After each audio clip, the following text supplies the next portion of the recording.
Uh, Hello and welcome everyone. My name is Cole Mcfarren. I'm a faculty support and development manager with our Center for Excellence in Teaching and Learning. And I have the honor of not only being a host, but also a co-presenter for today's session. I want to start by letting you all know that microphones will be muted during the presentation, but we do encourage you to post questions and comments in the chat. Also keep your eye on the chat for a link to a session feedback survey we'll be posting throughout. Joining me today for our presentation is Justus Madden, Director of Academic Technology Solutions with Zovio, and three esteemed faculty members from the Center for the Enhancement of the First Year Experience, Holly Ourso, Dr. Nate Pritts, and Dr. Dan Tinianow.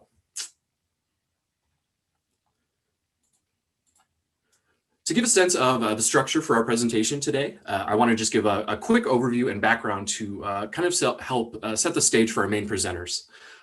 Justus will be taking some time to walk us through some improvements that will be rolling out to Signalz later this week that are based specifically on faculty feedback that you have all provided. Then we want to spend the second half or more of our time together today having a conversation with three of our faculty members who are nudge experts. They will be discussing best practices and their experiences. And then we're hoping that that will spark some thought and conversation, and we would love to wrap things up with a fruitful Q&A session. So I think in order for us to understand where we are and where we're going with Signalz, it's important for us to highlight a little bit about how we got here. It's safe to say we wouldn't be where we are today without our prior use of Civitas Inspire for faculty. Back in June of 2018, after a pilot to work out some bugs and gauge the faculty experience, we rolled out Inspire for Faculty, which you might hear me refer to as IFF here and there, to all classrooms. And we started basically a 2-year journey of nudging faculty to nudge their students in turn. Inspire for Faculty is a product that takes tons and tons of student data, puts it into a digestible dashboard to indicate student engagement. And then what it does is it allowed faculty members to email one or multiple students directly from the platform. Now, a lot of faculty members were already taking some kinds of proactive intervention approaches with students, but this really gave us a platform to message students efficiently, view their engagement data in a whole new way, and really kind of start that culture of nudging. Through these efforts, IFF was accessed in more than 60% of courses. Faculty sent at least one outreach in over 52% of courses, and 775,000 total interventions were sent. And this was all without ever contractually requiring faculty to do so. We were very, very pleased with the adoption and enthusiasm of IFF and the nudge culture we had started to create, but we knew that we could do better. Now, there are a number of reasons why we ended up transitioning from Inspire for Faculty to Signalz, the student success predictor and communication tool that we're currently using, a product that Zovio is custom built for us, in fact. Years ago, when we were starting this journey, Inspire for Faculty was the best fit for us.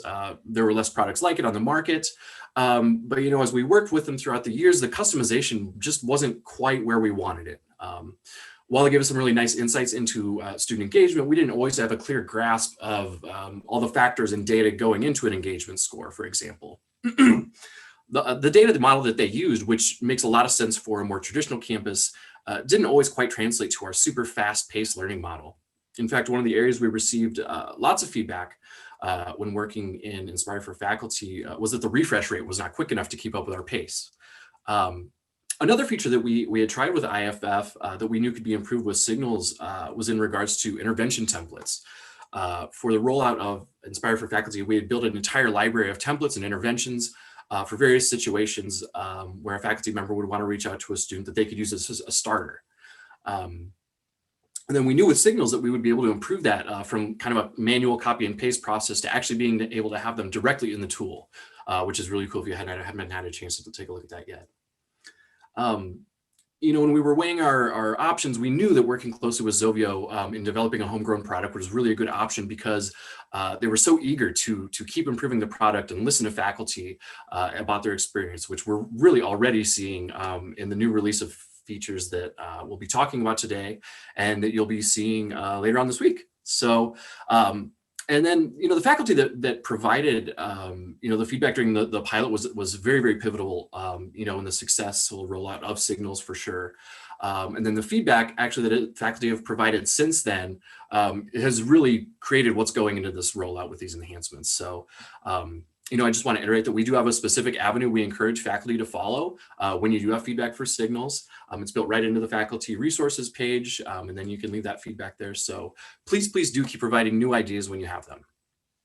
So with that, I want to turn things over to Justus Madden to walk us through some of these exciting improvements that will be coming to Signalz later this week. Justus? All right. Thanks so much, Cole. All right. So as Cole mentioned, we are planning to release Signalz 2.0 later this week. We're currently targeting 11/6 for that release, which is Friday. Now I'll get into some screenshots to share some of the new cool features and layout of Signalz 2.0. But as Cole mentioned, most of the changes we're introducing were based specifically from feedback we received from you guys, the faculty. So we really appreciate that, and we definitely want to encourage you to continue to provide feedback as we iterate this product and really make it into the best solution for Ashford as we possibly can. We do read every single feedback that's submitted, so please don't think that we're not looking at your feedback or those are just going into a black box or somewhere. So some of the new functionality and features that I'll run through in the screenshots are a new responsive user interface that is mobile friendly. So I just want to differentiate. So we're not releasing a Signalz mobile app, but the interface, the web interface is responsive and adapts if you're accessing through an iPad or a smartphone. You'll be able to see that kind of screen adjust a lot more friendlier than it does today. We've introduced some improved sorting and filtering functionality. We've also introduced some new data points within the Signalz roster to highlight missing and late assignments for students, as well as some new messaging features that I'll go into in a little more detail, and message tracking within Signalz, which is kind of exciting. And then lastly, we've introduced some week-over-week visuals for faculty to be able to kind of see how their course is progressing in terms of engagement levels week over week. All right, perfect. Thanks, Cole. So the first slide we're looking at is the new Signalz student roster dashboard. So the access point is still the same as you used to today. You'll click on the Signalz link in Canvas, and this will be the first screen that you hit when clicking on that link. So as you can see, it's a little more easier on the eyes to look at than Signalz 1.0. And really the goal here was to kind of keep all that same relevant data for faculty to take action on, but also just make it a little bit more easier to navigate, again, responsive design. So I'll just go through the numbers I have boxed out here on the screen. So starting with number 1, we've introduced this kind of panel along the top with some high-level course average data points around the engagement distribution, the engagement average or average engagement for your course section, and that'll show kind of a trend of going up or down and by how much from the previous week. An engagement trend line for the course over time.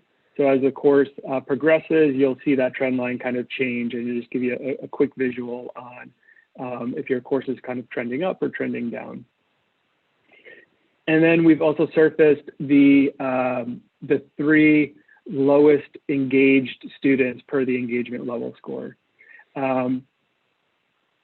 Just a quick note on that. So obviously, if you have a course with a lot of students in the green zone, you're probably not going to have to take action on, but the idea is to really surface those students that might need immediate attention from the first kind of view you get into Signalz. Moving down to the number 2. So this is really exciting. We're really looking forward to hearing your feedback on this. Is we've introduced some filters to allow faculty to quickly filter by assignments. so missing or late assignments, filtering by the engagement level or risk level, either low, medium, or high. So you can quickly just filter so you only see the yellows, filter so you only see the reds. And then also filtering by factor category. So if you're just looking for students that may have been struggling with attendance, you can select the attendance factor category, and it's only gonna present you with those students that have an attendance factor listed or associated to their Signalz roster. Moving on to number 3. So this might be the one that might make faculty the most happy from the feedback we received, is you can now sort by last name. I think that might have been the #1 piece of feedback we heard from the 1.0 release, is faculty, that was a big pain point. So now you can sort by last name, and that'll kind of align with the Canvas roster, which, as you know, is sorted by last name. Number 4 is those new missing and late assignment data columns that I mentioned earlier. So the icon with the X in it is for a missing assignment. The icon with the bell in it, it's a little hard to see, but that's a little bell, is for late assignments. And those columns are sortable. So if you just wanted to sort by students that have the most missing assignments in my course, you can click on that icon and it'll sort, and likewise with the bell icon. And again, it seemed from feedback we received, it seemed like messaging around missing work, late work was most common. So hopefully this will be a quick way, if you're in Signalz and you just want to identify those students that are missing 3 or more assignments in my section, you can sort those easily. Click on the email box on the left side and do a bulk message to those students. And then 5, something that I was pretty excited about, is we introduced a little more real estate to the factor categories and the factors associated to each student, and introduced some line breaks. So it's a lot easier to kind of read that from the roster page. I know before it didn't present all the text and you had to scroll over, and it was a little jumbled and difficult to read. And again, too, I didn't box these areas out, but again, the features and functionality on the left side of the screen, where you can select email, select all, and then message to all, none of that's changed. So that's still same as normal. Next slide, Cole.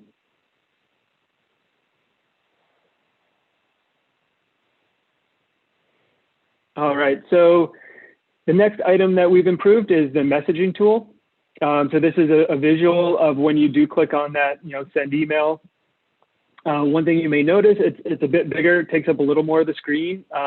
The previous version, it's a little narrow. You can't, if you're really customizing a message or selecting a template with a lot of text, it was difficult to read. So, and again, this is responsive, so it can, you can shrink it or enlarge it by just, kind of minimizing your screen size. So number 1 at the top, same exact functionality as far as copying yourself. So you will receive a message for every message sent through Signalz. And then the option to copy the advisor as well, if you'd like the advisor to have visibility into that outreach. I will point out, because I know that we did get feedback on this in 1.0, if you do like a bulk message and you do copy faculty, you are still going to get an individual email for however many faculty you clicked. I know that is a pain point for some faculty that like to kind of copy themselves on those, and it's definitely on our radar for future enhancement. But I just wanted to make sure you're aware for the 2.0 release that kind of same behavior will still be there. In the messaging body, nothing has changed. You select a template, it'll populate, or you can do a custom template and either paste in a message or just customize your own message from scratch. And so you can still edit the subject line, edit the body if you select a template, and then obviously add your own salutation. Number 3 at the bottom left, I just wanted to point this out. In 2.0, the template selection pane is down there at the bottom of the screen rather than at the top as it currently is. So just, it's not missing. The templates are still there. It's just at the bottom of the screen now. So so all the same templates are there. So you select what you need and it'll just populate on once you click on it. Then going to the right side, number 4, another one that I'm really excited about because this was an item that we got probably the second most feedback around, but behind the sorting by last name, and that was adding file attachments. So you can see we have the file attachment paperclip link there, and then also next to it is a link wizard. So if you do want to drop in a link for a website into the message body, you'll get a little pop out where you can type in the text and then paste in the link you want to link to. All right, on to the student details page. All right, so this is the new student details page in Signalz 2.0. For the most part, same exact data and functionality that is in the current version. A few new things I'll point out. Number 1 at the top there, this is blurred because it's a student name there, but that'll be the student name, and then you can there's a drop-down list, so you can just jump to students right from the student details page without having to go back into the roster. So if your workflow involves just kind of cycling through students, you can do so easily right from the student details page. We've also added an email icon and functionality right from the student card, which is a handy thing if you're in the student details page and then you recognize you want to send them an email. You don't have to go back to the roster page. You can just send that right from here. And again, we're surfacing all that same student information, their program, phone number, email address, and then an academic advisor and an enrollment advisor if one is associated to the student in CView. A new item we added was the weekly engagement trend for the specific student, so similar to the engagement trend for the course average. We've now added this for the student as well, so you can kind of start to see week over week how that student is trending in regards to their engagement level. Similar to the roster page, we've kind of cleaned up the formatting on the factors list to introduce line breaks and make those factors a little more readable as you're viewing that. And next slide, Cole.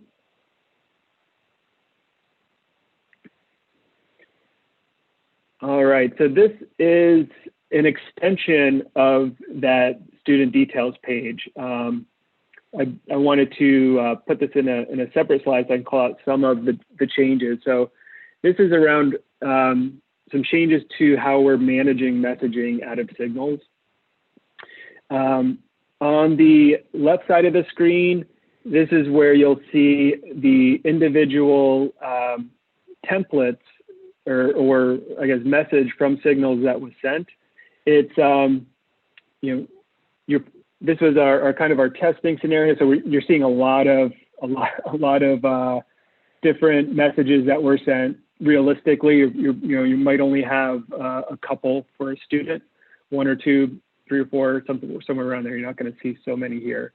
But what you'll notice on the right side of the screen is that the actual kind of messaging history for that intervention that was sent through Signalz. So if I'm a faculty member and I send a message through Signalz and I don't get a response on it, it'll just show that message. If a student does respond to your message sent through Signalz, it will send that message back into Signalz and then display on the screen. And so then you can reply in line right from there. So you can kind of see more of a communication history within Signalz. So a few important parts of this.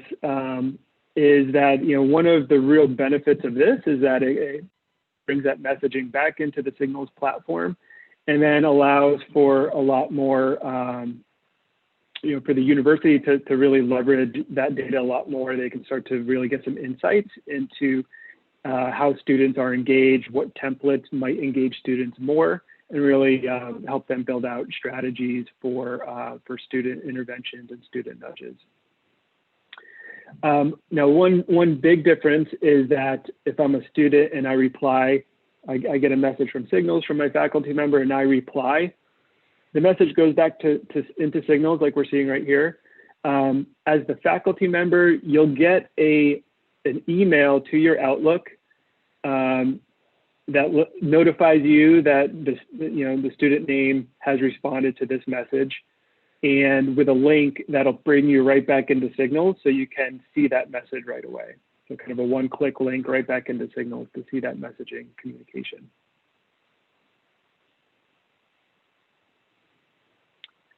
And next slide, Cole. All right, and then just to end things, is kind of a, not a very exciting slide, but I did want to point out that we also still have the course dashboard. So for faculty that are teaching multiple courses or want to go back into a recent course that ended, you can click on that dashboard breadcrumb from any point in Signalz, and you'll go back to your dashboard where you'll have access to all of your courses that are within 6 weeks of the course end date.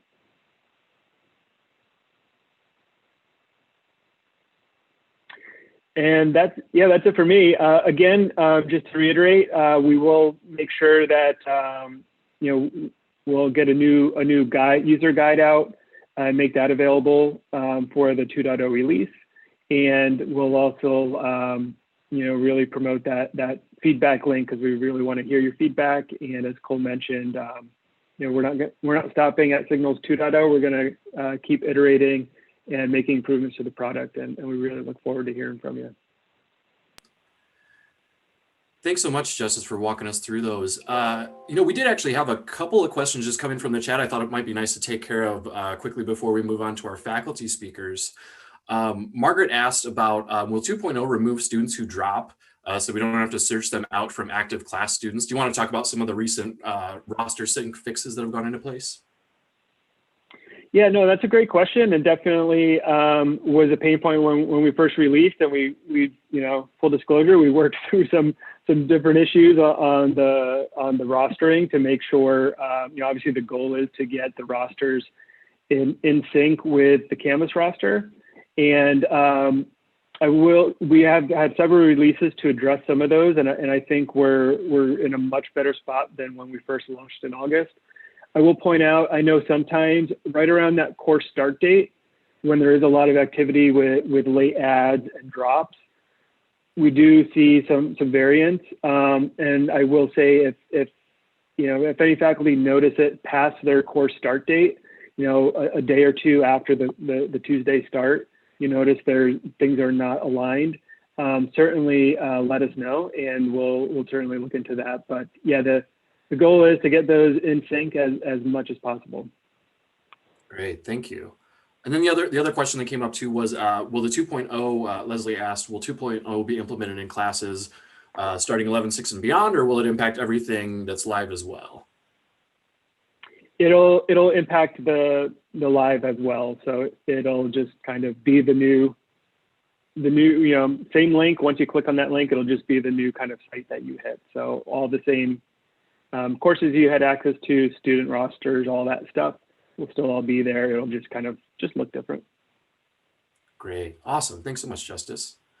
All right, well, with that, we're going to turn things over to our faculty speakers for today, starting with Dr. Nathan Pritts. Cool, thanks. Hi, everybody. Justus, that was awesome to hear some of the cool new features that are coming. And I think from a faculty perspective, it's always great to have new tools, new technology that we can leverage. But, I think a lot of times on the academic side, we're then left with a question, well, how do we do that? Like, what's the best practice? What's the best way to implement this into our classes? And so I think one of the things that Dan and Holly and I want to do is just talk about some things that have worked for us. They might not work for you, or you might already be doing them, but just a way to kind of share some of the things that we've tried to see if they might spark interest with other faculty members, just to find ways to better leverage this new platform. And I think one of the ways to operationalize this, which is, to sort of make a plan that you can stick with without having to think about it every single day, every single time, try to figure out a way to put a plan in place, is that you can try to identify triggers for your use of Signals. And those triggers can be anchored to content in the classroom or events in time, if you think about those as two different things that happen over the course of your 5-week class. You'll also probably want to consider whether you're going to use nudges through Signals proactively, as in when you know there is a deadline for a difficult assignment coming up soon, or maybe you'll use them a little bit more reactively, as in a deadline has just passed, but you want to check in to make sure the snowball doesn't roll further down the hill. Probably you'll do both, right? But in the interest of trying to make this bite-sized, I'm going to talk about one particular intervention that I do, reactive in nature, called Starting Gate, which is tied to a very particular deadline in the first week of my classes. We can move ahead here, Cole. So this is what I do. In order to find the trigger in my class, I first assess the class week, I identify the deadline that I'm going to target, and then I craft the outreach. I do all of this in advance. So when the moment happens, whether it's an assignment deadline that was missed or that's coming up, everything I need is already in place. So I can just simply get into Signals. And now with the new tools that Justus has been sharing as part of 2.0, a lot of this tracking can take place right directly in the Signals platform, which I love. So if you're teaching here at Ashford, if you're like me, students will have a discussion board post due during the first week of their class. And I've identified this for me as the break point.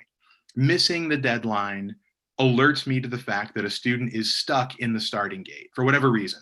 And this triggers an immediate response from me. The next morning, I used to use the gradebook to sort through and figure out who had missed that Thursday night deadline. Now it looks like I can use some of the sorting functionality in 2.0 Signals, which I'm really excited about. I figure out who missed that Thursday night deadline, and I craft individual messages to them. I have a kernel of a message, a library of messages that I keep. I have a set sort of chunky paragraph, 4 or 5 sentences.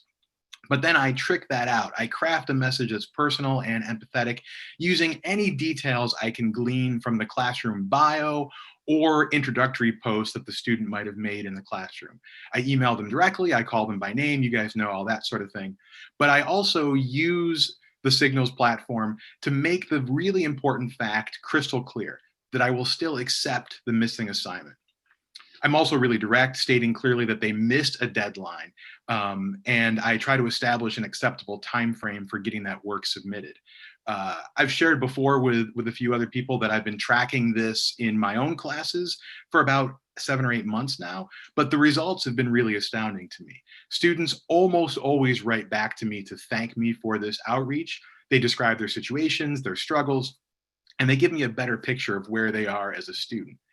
And of the students who've written back to my intervention email, 100% of them not only submitted that missing assignment, but they persisted in completing the class. So to me, that's the power of a platform like Signals. It allows you to craft that outreach in a way that is personal, but can still be sort of bulk cut and pasted in a way. It gives you the opportunity to make those direct personal contacts, but it also gives you the platform you need to be able to really not only operationalize it, but track it. And a lot of people do things like this. I know you may do something similar in your classes, and I'm really excited to hear more about what Dan and Holly have been working on. I'm going to just drop a link in the chat really quickly. I gave a presentation on Starting Gate with some data and different template trackers. You can click that link and you'll find all that information there if you're interested in learning more about what I've been doing.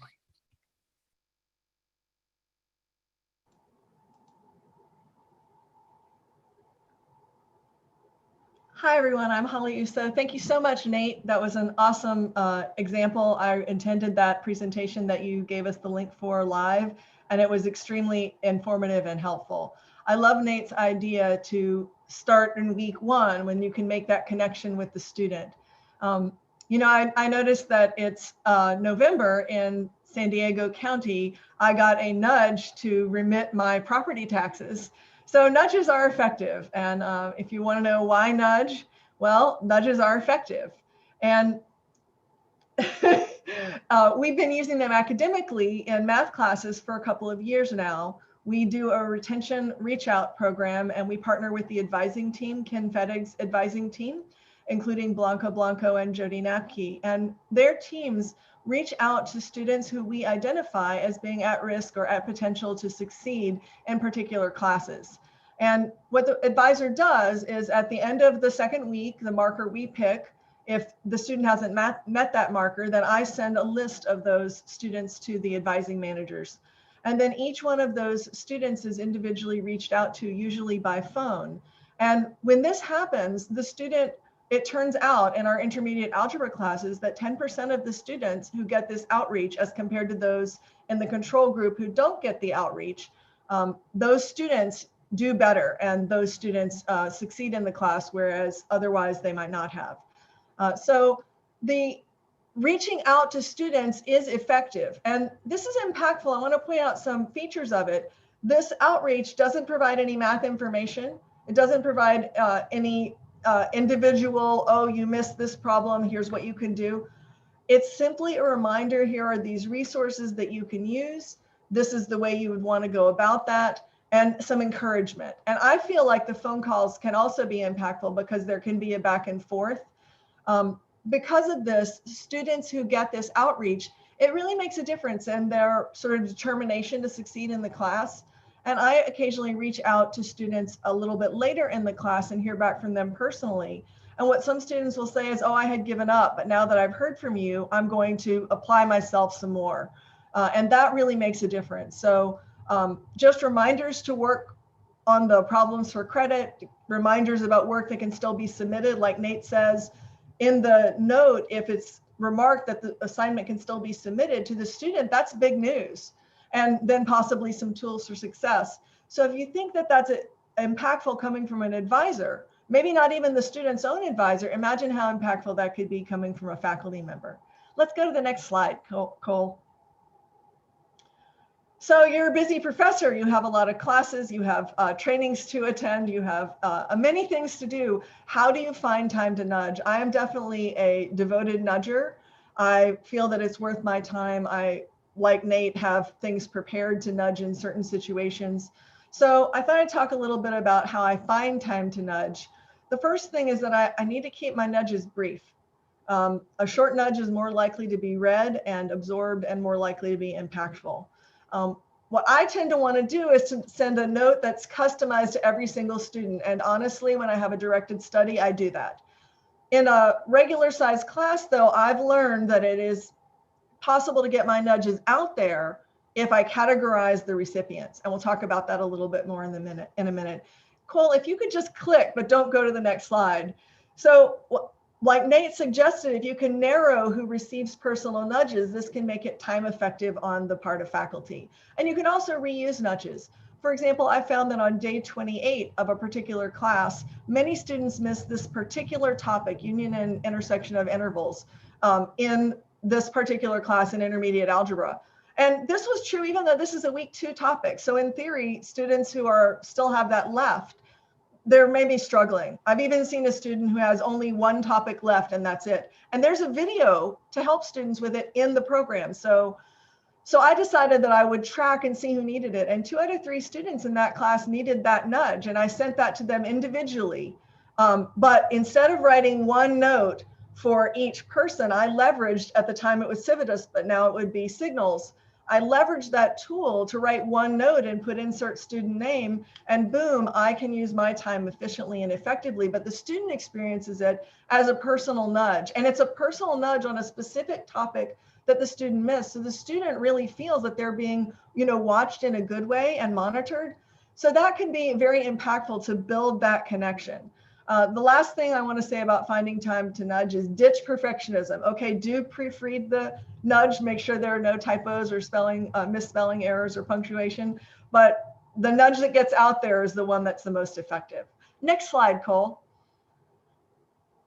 So here's how one way to categorize nudges. Instead of writing, if you have 45 students in a class, as I sometimes do, 40 different notes, you can categorize students in one of three ways.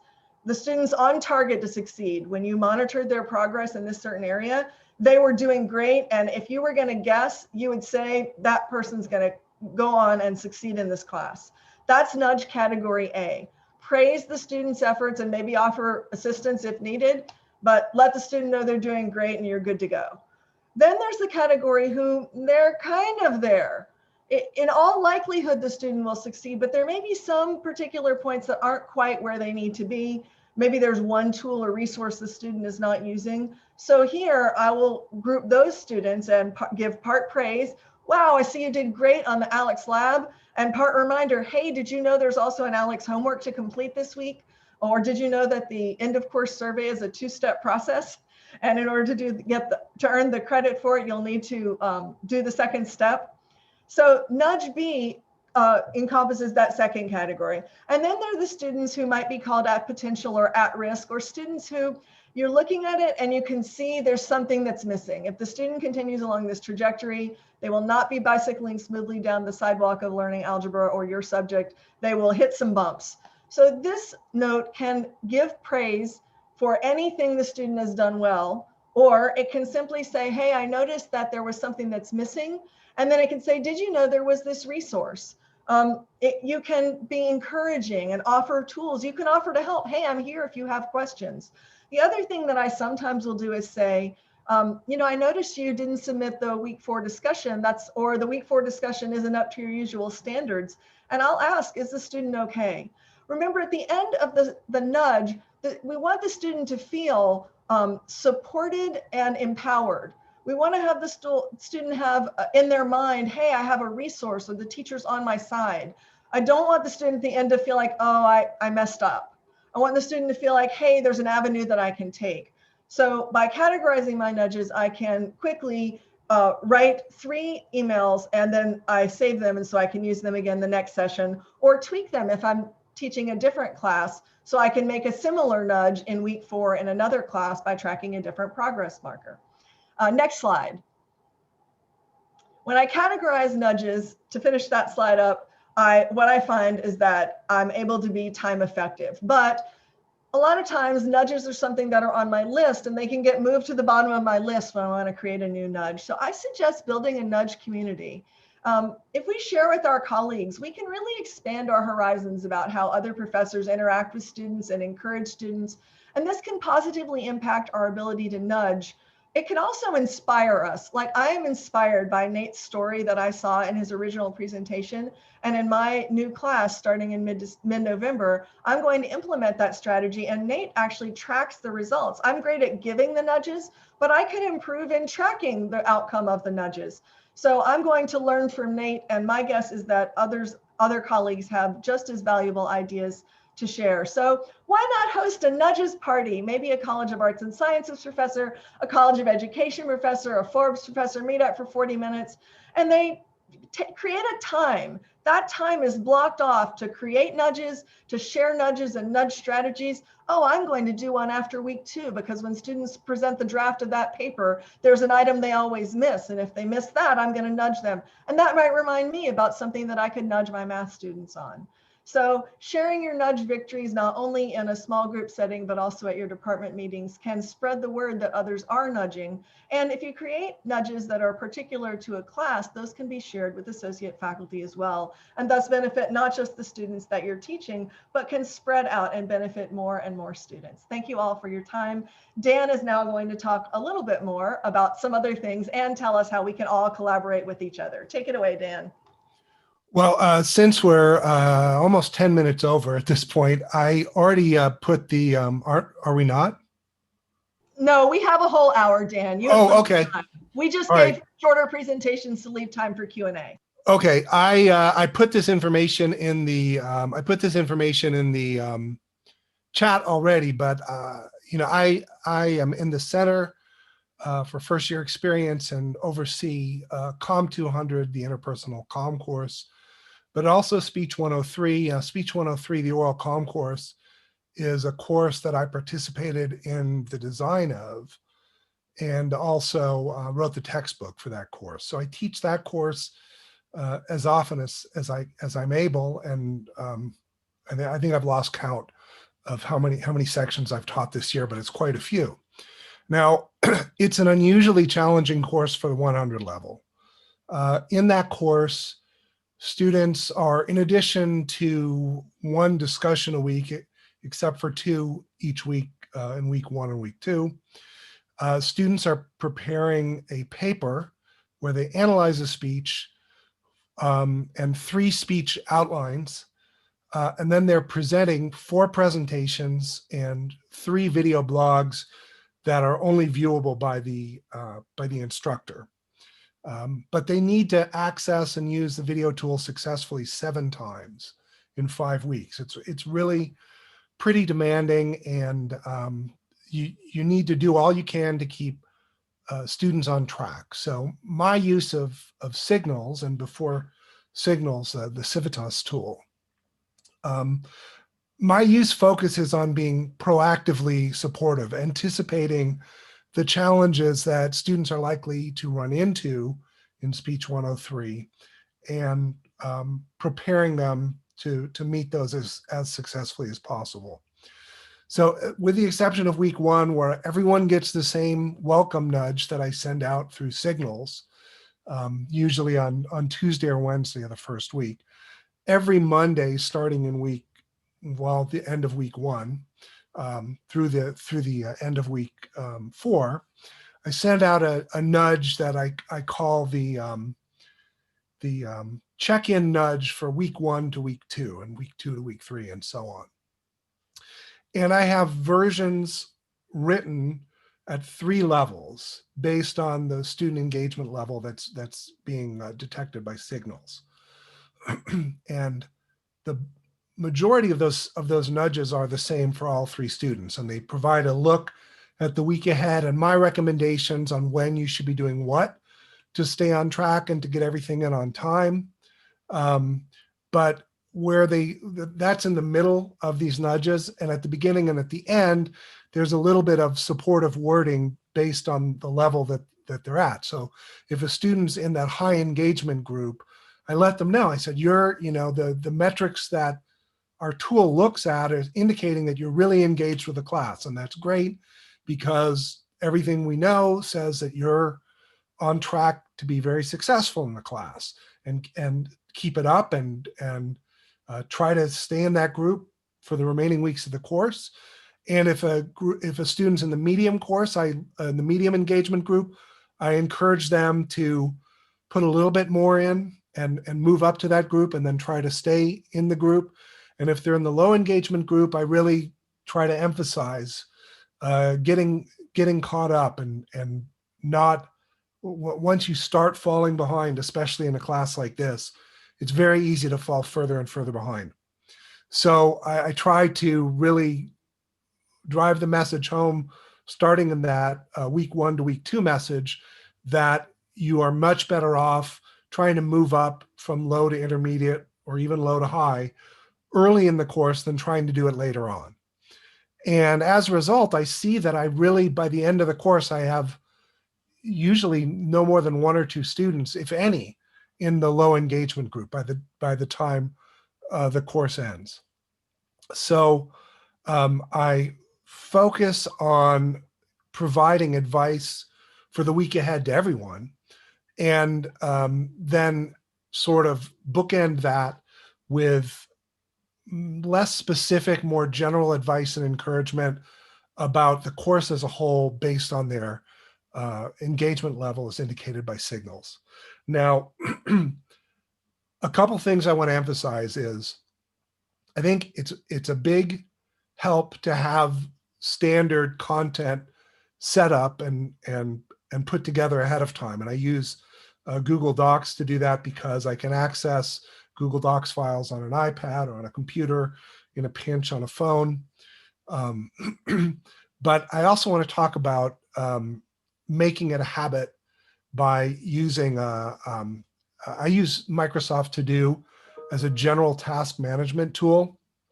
And every Monday, what I do personally, and you feel free to take this advice to heart or ignore it, I front load Monday with a bunch of tasks that I can do in a short amount of time.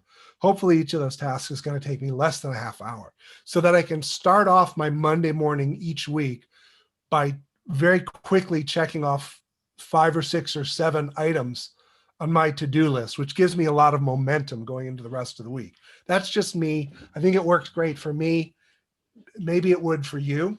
If you're interested in using Microsoft To Do, it's part of Office 365. You can, what I like about it is if I remember something last thing in the evening before I go to sleep, I can grab my iPad and I can add it to my To Do account, and then it'll be on my desktop when I go into my home office here in the morning to get rolling for the day. I can add it, or if I'm out somewhere and I get a student email that needs to be addressed the next day, or an email from someone on the center team, I can quickly create a to-do item for the next day. So I pasted the link in the chat, but I'll paste it again now. If you're interested in using To Do, I recommend it. And this is a resource I put together really to encourage people at Ashford to use it. So there's a lot of Ashford specific language in it, but I don't think that there's any of the advice that couldn't be adapted to other situations. And even if you don't have an Office 365 account, as far as I know, Microsoft To Do is free to use. So I use that to keep myself on track. And I use Google Docs to keep the information that I use. But as Holly was mentioning, having a nudge party or a resource that people can share nudges and talk to each other about using Signalz and compare nudges. I put together a OneNote folder, and Holly just pasted the link to it. It's easy to remember, tinyurl.com/Signalz nudges. And remember that Signalz with a Z, which stands for the extra zing in our nudges that we, I just came up with that. So you can trademark it, Justus and Cole, if you like that explanation of why there's a Z in it. So that is really barely just set up, but it's a OneNote resource. You would need an Ashford login to access it. I think we noticed in our prep for this session that if one person's editing it, no one else can edit it. I think that's the case. So if you go in and it says you don't have editing privileges, just wait a while and load it again, and hopefully whoever's working in the document will be able to finish what they're doing and you'll have access to it. But it's set up so that you can add a section for a high enrollment course. There's an area where you can check in and just say, look, my name is Dan Tinianow. I teach these courses. Here's my email address. And there's also a page that I just added right before this session for feedback and questions and comments. And just if you haven't used OneNote before, it's not too hard to use, but I like it. It's a good tool. It's a good collaboration tool. So please take a look at that. If you think you'd like to collaborate with your colleagues here at Ashford on making best use of Signalz and sharing nudge ideas, and maybe even though I'm using Signalz in speech, maybe Holly will have an idea for the math class that I can adapt and use. So please feel free to join. If you run into any problems, you can email me, since I own that file. It's in my shared folder in OneDrive, and I'm probably the person who can address that. But that really concludes everything I wanted to say about Speech 103 and Signalz and nudges, but also about some general resources that you might want to use to make Signalz nudges a habit, and to maybe make the process of creating and sharing those nudges a little bit more efficient. Thank you. Thank you, Dan and Nate and Holly for sharing your expertise and experiences with us. I do want to encourage folks, if you have, because we have another good 10 minutes here, if we do have some questions from the audience for our panel of speakers who would be, feel free to pick their brains. This is a perfect opportunity to do so. I'm not seeing a lot that were posted throughout that weren't addressed necessarily. I'll give a moment for that to populate, but I did have, kind of one question I wanted to ask the group.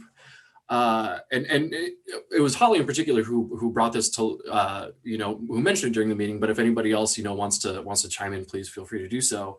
Holly, I heard you say, and I've heard it more and more, when we're talking about like the culture of nudging and the culture of student success and things like that, we're hearing more and more people refer to students as being at potential as opposed to at risk. Would you like to talk a little bit about that kind of switch in nomenclature and what that means? Well, I can't take credit for it. I heard Dr. Newton Miller refer to students as at potential rather than at risk.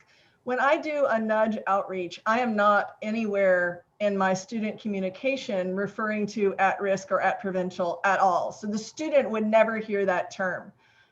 So from my perspective, what I'm thinking is, hey, the student who is at risk and the student who is at potential, however I think about it mentally, it doesn't make that big of a difference. But if someone were doing any sort of outreach to a student, using the term, hey, you're at risk to succeed in this class, that could be a bit of a downer. And I know we discussed among the panelists this week, a student who wrote to me that she'd gotten and I'm using the exact word, a nasty gram from someone, I don't know who, and I'm not going to try to find out, but saying that she was behind in her math class and needed to do better. It was definitely not for me. And when I think about that, I think this is the opposite impact that I want to have on a student. If I'm simply reminding the student, hey, this assignment is not there, maybe the way to get that positive feeling is to say, hey, are you okay? In other words, to show concern. This student is a flesh and blood person, not a number on a screen. But if that were going to be communicated to the student, what we could say to the student is, I see you being at potential. And one way that I might do that in an individual nudge is say, hey, I saw that you did really well on the week 2 discussion, quiz, assignment, and you're not up to your usual standards in week 4. And that lets the student know, hey, I was able to perform there. So if I'm able to apply myself or get my questions answered and get unstuck, then I can do that same sort of output there. So the idea is that telling someone that they're at risk could be perceived negatively, like a remediation or something like that. And we definitely don't want to do that. If a professor is providing an academic nudge, I find that making it super short and impactful makes a difference. And engaging explanation that quickly gets to the heart of the matter, that can convince students that they have the smarts to succeed. And when you're making nudges, don't skip the encouragement. I know you can do it. I'm on your side. I'm rooting for you. Or don't underestimate how impactful it can be to really encourage and invite the student to reach out to you. Reach out to me anytime. I'm always happy to hear from you. I'm just an email away. If you have questions or concerns, go ahead and ask. Everyone's bound to have at least a few. These kind of things can sort of give a very comfortable and open atmosphere where students feel supported in receiving information and not put in a one-down position. Well, that's perfect. Thank you. No, that's exactly, yeah, when we talk about the culture of something like this, I think that encapsulated that perfectly. Thanks. We don't necessarily have any other questions that I see in the chat. Lots of thank yous. Any final closing thoughts from our panel? The only thing is that Nate did put a talk that both Dan and I presented at. It's a Get Centered talk. I know some of you were there, where I talked about just-in-time nudges, which mainly focused on academic nudges. And Dan gave a great presentation about doing an Adobe Spark page. So Nate was kind enough to put that in the chat for us. He hosted the talk. So if you want more information or more details, please feel free to check that out and let us know if you have any questions. Great. Oh, that's perfect. Well, I think that's going to wrap things up for us today. We'll give everybody a few extra minutes back, but I just really want to thank you to Justus, Holly, Dan, and Nate, and thank you to our audience for your participation in today's session. We hope you'll take a moment to complete the brief feedback survey. We're going to post here in the chat one more time. And then please remember that you can access all presentations via the TLC online event page on Eventbrite, and continue the conversation and engage with conference participants on social media by using the hashtag #AUTLC. Please enjoy the rest of TLC. Thanks, everybody. Bye. Bye.